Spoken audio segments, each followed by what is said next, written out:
Sabe, existe uma ideia muito poderosa de que uma vida plena, uma vida com significado, não é uma coisa que a gente encontra por aí por acaso. É algo que se constrói, tijolo por tijolo, escolha por escolha. É um projeto que a gente pode chamar de arquitetura da alma. E essa ideia já nos coloca diante de uma pergunta fundamental. A felicidade é tipo um tesouro escondido que a gente tem que sair para encontrar, ou é uma casa, uma edificação que a gente levanta com o tempo? Bom, a sabedoria antiga, como a gente vai ver, aponta de um jeito bem claro para a segunda opção. A felicidade se constrói. E este aqui é o nosso roteiro. Vamos explorar o que é essa tal de arquitetura da alma, entender a diferença crucial entre os tipos de prazeres, aprender com as histórias de Ulisses e de Ícaro e, por fim, descobrir o que significa alcançar o sono dos justos. Certo, então vamos mergulhar nisso. O que significa na prática construir a própria alma? Olha, não estamos falando de nada místico ou esotérico, mas de um projeto de vida bem concreto, bem deliberado. A arquitetura da alma é exatamente isso, um processo contínuo.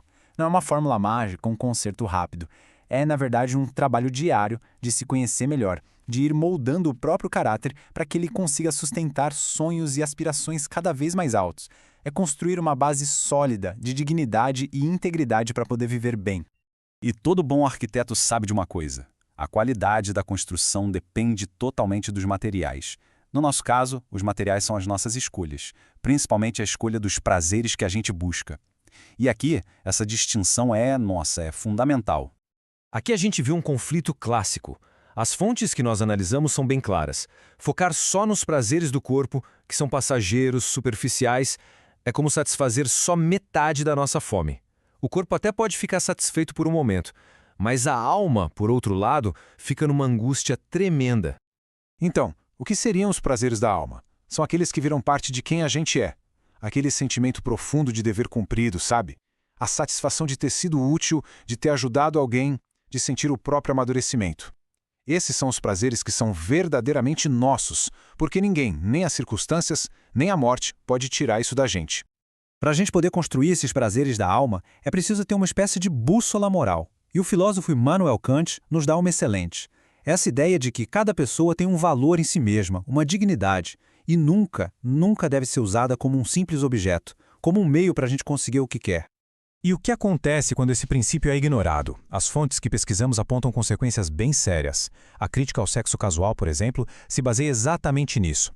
Quando se trata o outro como um objeto descartável, um doce saboroso, acontece uma degradação mútua.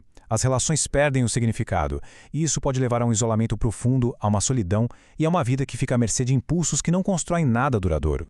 Certo? Então, se a vida está cheia de tentações que nos desviam desse caminho, como é que se constrói uma estrutura interna forte o bastante para resistir? O mito de Ulisses nos dá um modelo incrível para essa construção. A jornada de Ulisses o leva até a Ilha das Sereias. O canto delas é um símbolo perfeito de todas aquelas vozes, de fora e de dentro, que nos puxam para a superficialidade, para o prazer imediato. Ulisses quer ouvir, mas ele sabe do perigo. E qual é a solução dele? Ele se amarra com força ao mastro do navio. Esse mastro é o símbolo dos seus princípios, da sua coluna de valores. É ele impondo a disciplina sobre o desejo.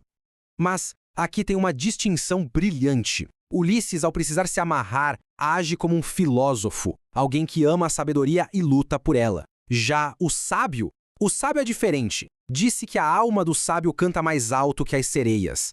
A harmonia interna dele é tão grande, tão forte, que a tentação simplesmente perde o poder de atração. É uma jornada, sabe? Do esforço consciente até a maestria interior. Agora, resistir ao que é baixo é só metade do caminho. A gente também precisa ter uma base muito sólida para conseguir alcançar o que é alto. E para isso, o mito de Ícaro serve como uma advertência perfeita sobre o perigo de tentar voar sem a estrutura certa. Ícaro queria voar alto, pertinho do sol. Que sonho nobre! O problema não era o sonho em si, mas as asas dele. Asas de cera simbolizam a fantasia, o desejo sem preparo, a vontade de ter relações profundas sem construir as virtudes necessárias para isso. Já as asas humanas, por outro lado, são construídas com material de verdade, a própria maturidade. Então, do que são feitas essas asas capazes de nos levar a voos elevados? Bom, os materiais são qualidades internas que a gente cultiva com o tempo. A maturidade para tomar boas decisões, a segurança que vem do autoconhecimento, a sensibilidade com o outro, a fraternidade que nos conecta de verdade. A lição aqui é muito clara. Ninguém espera acordar desenhando como Leonardo da Vinci, sem anos de estudo e prática, né? Da mesma forma, não dá para esperar ter uma vida nobre, com amores profundos e realizações, sem o trabalho deliberado de construir a própria estrutura interna. E, finalmente, a gente chega ao propósito de toda essa construção. Para que serve levantar essa arquitetura toda dentro da gente? Serve para que a gente possa morar nessa casa, habitar-se mesmo, num estado de paz profunda. O filósofo Epicuro descreveu isso como o sono dos justos. Imagina só, chegar no fim do dia, colocar a cabeça no travesseiro, olhar para trás e não sentir vergonha de nenhuma ação.